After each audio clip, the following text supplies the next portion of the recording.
So we're going to jump into the inquiry today, and David Teale, the lawyer for William Quarm at the Piebald Post Office, being asked questions by Jason Beer, KC, today at the inquiry. And at first he wants to delete some admissions supposedly made by the subpostmaster that he referenced in his statement, but now no longer stands by. Let's jump into the inquiry to see what they are. Good morning, sir. Can you see and hear us? Yes, thank you very much. May I call David Teale, please? That's in your right hand, and repeat. I swear by Almighty God. I swear by Almighty God. That the evidence I shall give. That the evidence I shall give. Shall be the truth. Shall be the truth. The whole truth. The whole truth. And nothing but the truth. And nothing but the truth. Good morning, Mr. Teale. As you know, my name is Jason Beer, and I ask questions on behalf of the inquiry. Can you give us your full name, please? David Sutherland Teale. Thank you very much for coming to give evidence to the... So David Teale is the lawyer that was involved in William Quarm's case, who had his conviction quashed in 2022, but sadly died in 2012, some 10 years before. And David Teale acted as his lawyer in this case. It's the case that was discussed with Raymond Grant, the post office investigator who led the investigation into David Teale and his subsequent prosecution. Inquiry today, and thank you for the provision of a witness statement addressing the questions that we asked you. Can we look at that witness statement to start with, please? It's WITN 10550100. So as usual, the witness is going to be asked to verify that this is his statement. Go to the last page, that he's got his signature, so that we're actually aware that anything he's questioned on is from his statement, and he agrees that it is his statement that they are using in evidence in the inquiry. That will be displayed on the screen. I think you've got the hard copy in front of you too. I think there are 4 corrections that you wish to make to your witness statement. The first of which is on page 4, if we can turn to that, please.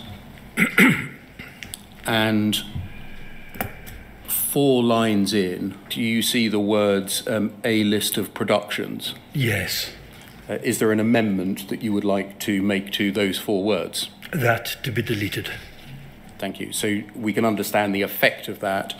You're here talking about the material that you would have received from the post office in the Procurator Fiscal's office in Lochmaddy in early 2009, and you're providing a list of the documents or species of documents that you say you would have received, and you're deleting from that list the list of productions. That's right. Thank you. Can we turn, please, to page 7, and the very first line at the top.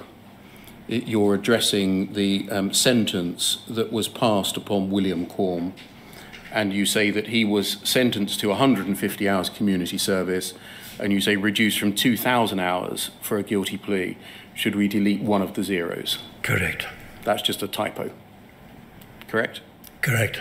So it appears here that the corrections aren't anything of significant substance. Obviously, we're correcting typos and parts of lists of documents that are there. So it's not like he's substantially changing his statement, just offering the corrections to ensure the right information's there. Thank you.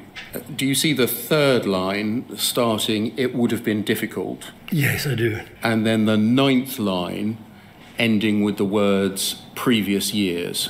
Can you see that? I do. I wonder whether they could be highlighted. Thank you.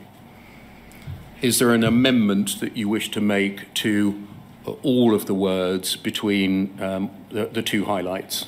Deletion, please. You would like to delete those. You were saying in your statement that it would have been difficult, if not impossible, to prove the actual amount embezzled by Mr. Quarm. And you say, given that the Horizon audit depended largely on the bogus figures inputted by him, if the case had gone to trial, you would have had to rely on evidence from his admissions as to how much he considered he'd embezzled and the period over which he considered he'd been operating falsely, and other evidence such as average takings over previous years. Yes. Now, that is significant, deleting that, because that's kind of suggesting that there might have been some culpability on behalf of the subpostmaster.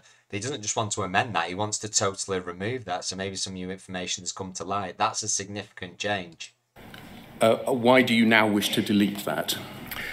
On consideration, I just realised that wasn't the case. Interesting. So something, because there has been discussion about was there evidence of guilt or not. He's now considered on reflection that that statement isn't a fair, true and accurate assessment to make. So that is an interesting change to the statement there. You previously thought that proof of the case at trial was reliant on Mr. Quarm's admissions. That's right. What caused you to think that proof of the case at trial was not reliant on Mr. Quarm's admissions? Just once I got into considering it in more depth, as I was mulling it over since I first made this statement in December, I realised that that was probably not the situation. Okay, we'll come to what other evidence there was to prove the amount alleged to have been embezzled by Mr. Quarm a little later. And then is the fourth amendment that you wish to make on page 8, and that's paragraph 19. You're here dealing with Mr. Quarm's interview, is that right? That's right. And you say the things that he said, it was difficult to treat them as serious challenges, given that Mr. Quarm admitted taking cash coming into the post office branch. And then the words equivalent of around £4,200 every week for an unknown period, but conservatively estimated to be 10 or 11 months, and without putting it through his till. Do you wish to delete those words? I do. Is that Interesting, because again, this is something of significant substance. So this is some admission that he's stating was there of what would seem like, it's hard to tell just from this statement, so obviously we'll get some more information from him, but it sounds like he wants to delete an admission that £4,200 not was necessarily taken, but was off the books, if you like. It's not clear what that was for yet, but if it wasn't for post office stock or property, then presumably it wouldn't have been through Horizon at all. because you realised that in fact Mr. Quarm did not make such admissions in his interview? That's effectively right. Because that is evidence that they've relied on, really, isn't it? This admission, and people have quoted, well, he admitted doing this, but it seems like his lawyer now has deleted those statements before even being questioned about them. So it'll be interesting to see how that's explained later on. So that I could be clear, there should now be a full stop after branch, is that it? And then the rest deleted, the rest of that sentence deleted. That's right. Yeah. Is that because you reread his interview and realised that the admissions that you attributed to him there, he hadn't in fact made? Effectively, yes. Thank you. With those 4 amendments brought into account, are the contents of the witness statement true to the best of your knowledge and belief? They are. And is your signature there on page 12 to attest to that fact? It is. Thank you very much. That can come down, the witness statement.